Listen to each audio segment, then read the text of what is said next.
manquer de respect au peuple sénégalais. Et un président de la République qui a des prérogatives qui découlent de la Constitution, qui a des prérogatives parce qu'il a été élu, ne doit pas scier la branche sur laquelle il est assis. C'est la branche de l'état de droit. C'est la branche de l'état de droit. C'est là où est assis le président de la République. Donc nous trouvons que c'est manquer de respect à l'état de droit. Nous avons également vu la question de la justice qui a été évoquée par le président de la République d'une manière assez dangereuse.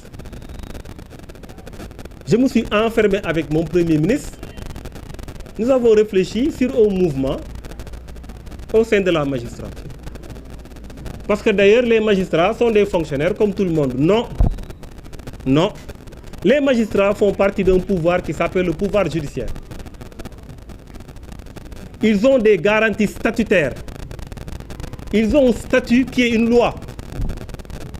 Le statut des magistrats. On ne les affecte pas comme on veut. On ne les fait pas bouger comme on veut. Donc, penser une seule fois, se mettre entre quatre murs et prendre comme prétexte que le peuple sénégalais aurait été satisfait du travail de certains magistrats, c'est extrêmement grave. Par quelle voie? Quand est-ce que le peuple sénégalais s'est exprimé pour dire que tel magistrat, tel juge, on est satisfait de lui? Ou c'est le peuple des réseaux sociaux? Ou c'est leur peuple à eux? Je pense qu'il y a un minimum de respect pour le pouvoir judiciaire. Et nous espérons que les magistrats qui se sont battus pour leur indépendance ne vont pas se laisser faire. Nous espérons que les forces vives de la nation qui se battent pour une justice équitable, pour une justice indépendante, ne vont pas se laisser faire. Parce que cette justice-là, qu'ils veulent régler entre quatre murs, va pouvoir juger des tenants du pouvoir demain. La justice sera là pour tout le monde, y compris pour eux. Donc nous n'accepterons pas qu'il y ait du clientélisme au sein de la justice. Nous pensons également qu'il y a un manque de respect, manque de transparence dans la démarche du président de la République. Dans notre pays, en 2012, on a voté ce qu'on appelle le code de transparence.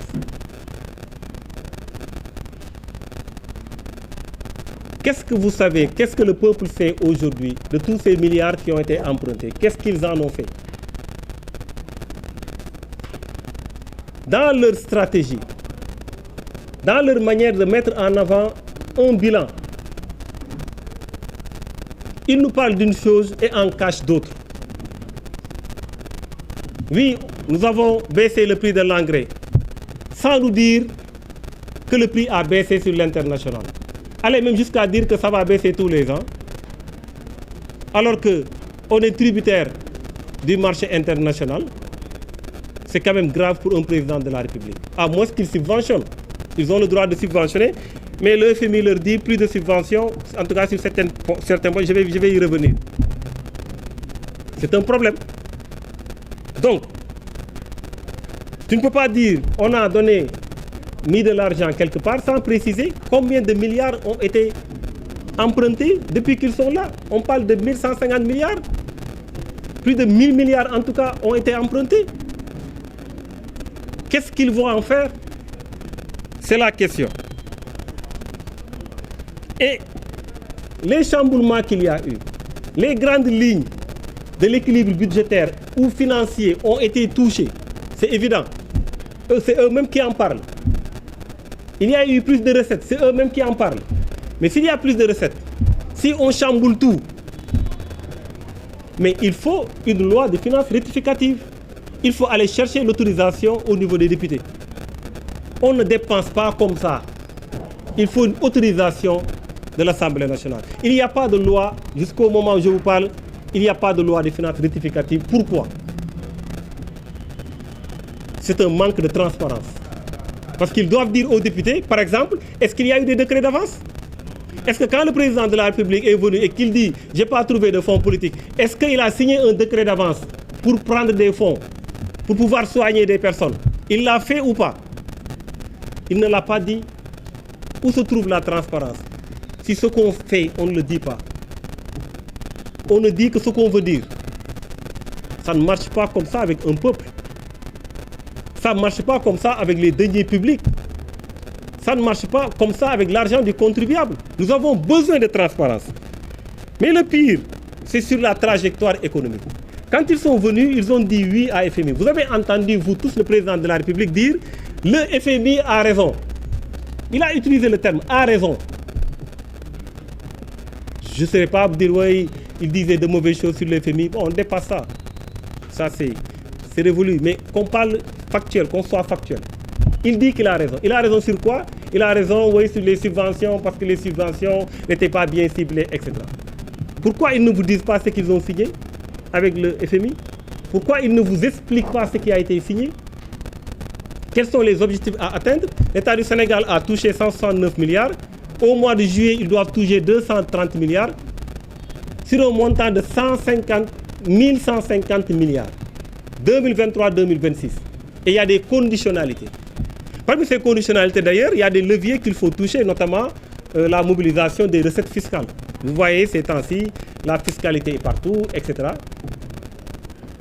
Il y a évidemment aussi la question liée aux subventions.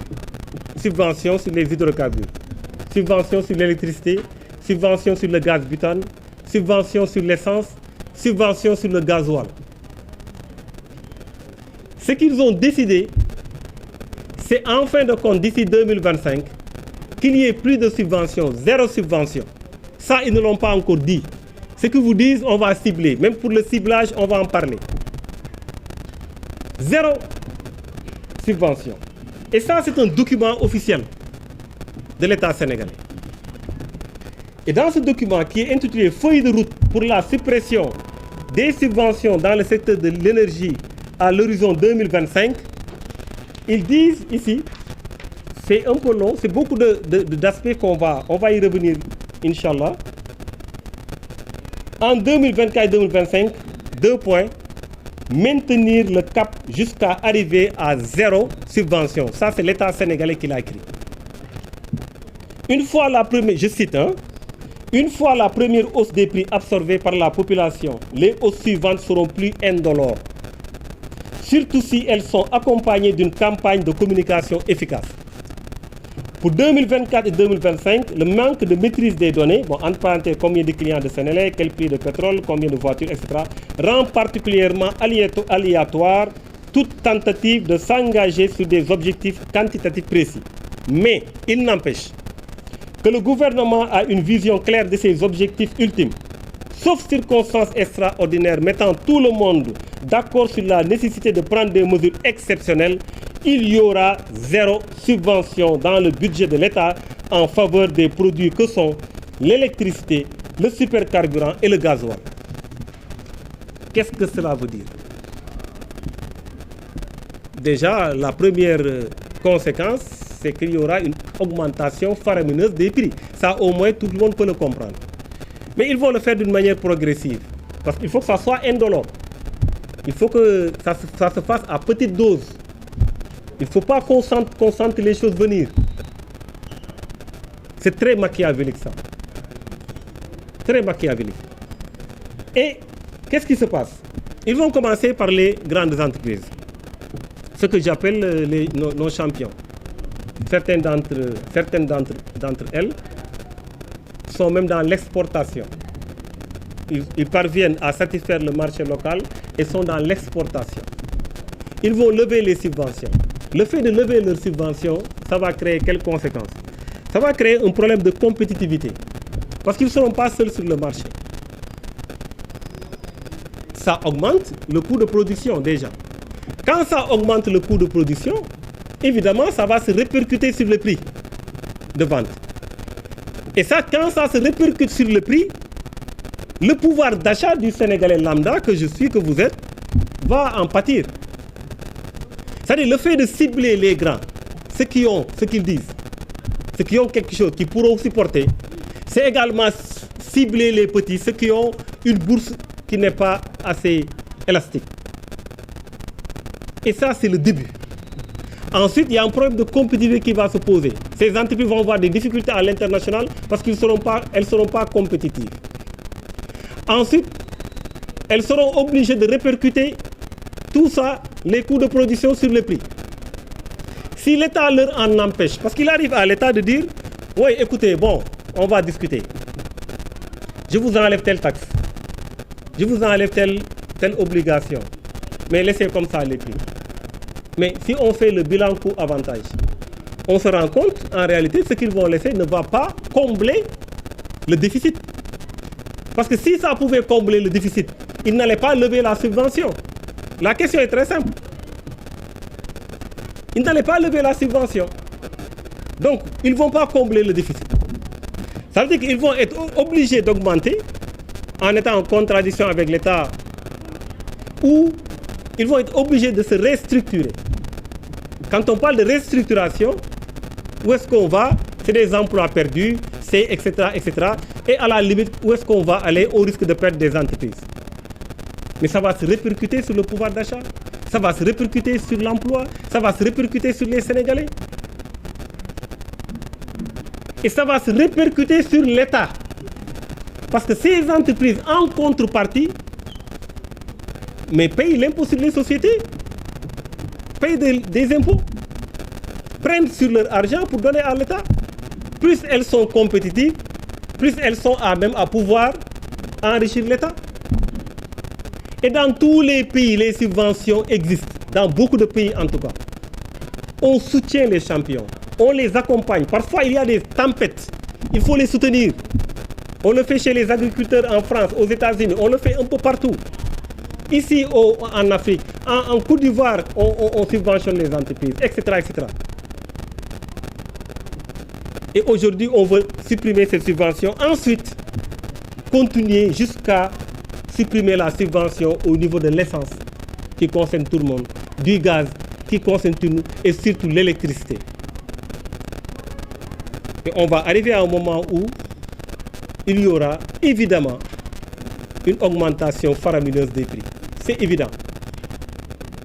Quand le prix de l'électricité augmente, le coût de production augmente, quelle que soit la production. Si tu es tailleur, ça va se répercuter.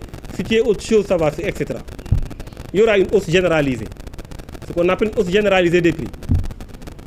Voilà ce qu'ils ne vous ont pas dit. Qui vous a expliqué ça? C'est pourtant, ça c'est un document officiel de l'État. Et ça, nous l'avons dit, c'est inacceptable. Parce que nous avons découvert du pétrole, du gaz, etc. Il y aura des rentrées de fonds. Mais nous constatons que l'État augmente son endettement. Récemment, c'est les 450 milliards sur eurobond. Et aujourd'hui, l'État emprunte pour payer des dettes. Donc le problème aujourd'hui, notre problème fondamental, et on aurait souhaité qu'on en parle. Où est-ce qu'ils amènent tout cet argent quand ils empruntent, quand ils élèvent de l'impôt, quand ils mettent en avant beaucoup de choses pour récupérer de l'argent? Ils en font quoi? C'est versé où? Ça part où? Pourquoi? Parce qu'il y aura des conséquences. En économie, ce n'est pas seulement l'État qui travaille. L'État est dans un niveau macro. Mais bon, on a maintenant un État qui affrète des bus, qui exporte. On importe, après on distribue. L'État qui fait tout. Voilà, qui fait tout. Mais ça, on en reparlera un autre jour. Et quand on a un État comme ça, et ça pose problème. On a besoin que l'État facilite les choses, crée des conditions de facilité pour les entreprises. Mais on a besoin que les entreprises travaillent aussi. On a besoin que les marchands ambulants travaillent. Comment plus de 90% des populations se retrouvent dans l'informel et que tu puisses un bon jour prendre des gens, leur dire sortez, ne restez pas là, etc. Comme ça. Comme ça. Alors que la population active est dans l'écrasante majorité dans l'informel. On ne met pas en place une stratégie. Voilà un peu des choses qui montrent clairement qu'il y a eu évidemment un manque de transparence notoire dans la conduite des affaires du pays. Ce que nous dénonçons fortement. Nous demandons à l'État sénégalais d'être beaucoup plus transparent, de parler à son peuple. Et nous allons revenir sur d'autres questions, bien entendu, qui sont essentielles. Nous ne pouvons pas, dans le cadre d'un point de presse, évoquer tous les problèmes rencontrés, toutes les questions évoquées. Ce n'est pas possible. Donc nous allons revenir sur tout ça. La troisième chose, c'est qu'il n'y a pas de projet. Mais il y a un deal. Il y a quelque chose qui s'est dit, quelque part. Qu'est-ce qui a été dit? Qu'est-ce qui s'est dit? Pourquoi on se pose cette question? Parce que ça se répercute sur la marche de notre pays. Ça bouscule nos procédures. Ça écarte nos dispositions des lois.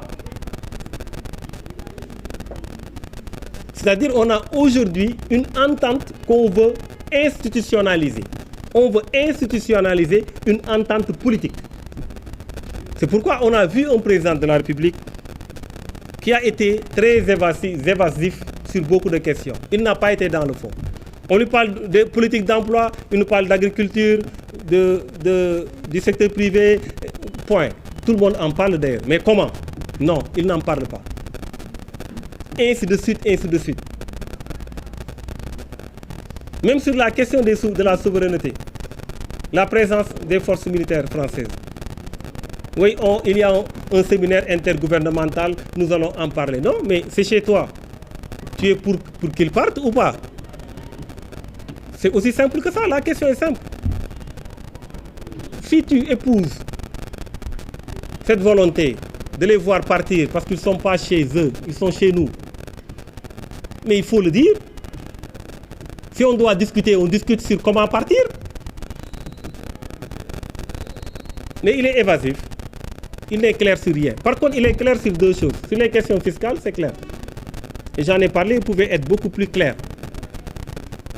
Pourquoi est-ce qu'ils font tout ça? Il y a une raison. Mais il a plus été, disons, à l'aise sur la question de ses relations avec le Premier ministre. On a vu qu'il a préparé quelque chose. Il veut donner des gages. Il veut montrer qu'il va rester loyal. Monsieur le Président, nous ne sommes pas en famille, nous sommes en République. Nous sommes en République. Le Président de la République a des prérogatives au niveau de la Constitution. Le Premier ministre nommé a des prérogatives au niveau de la Constitution. Vous allez changer la Constitution, on verra ce que vous mettrez. Mais au moment où nous parlons, vous êtes Président de la République. Il a refusé cela. Je l'avais dit l'autre jour, Monsieur le Président de la République, choisissez.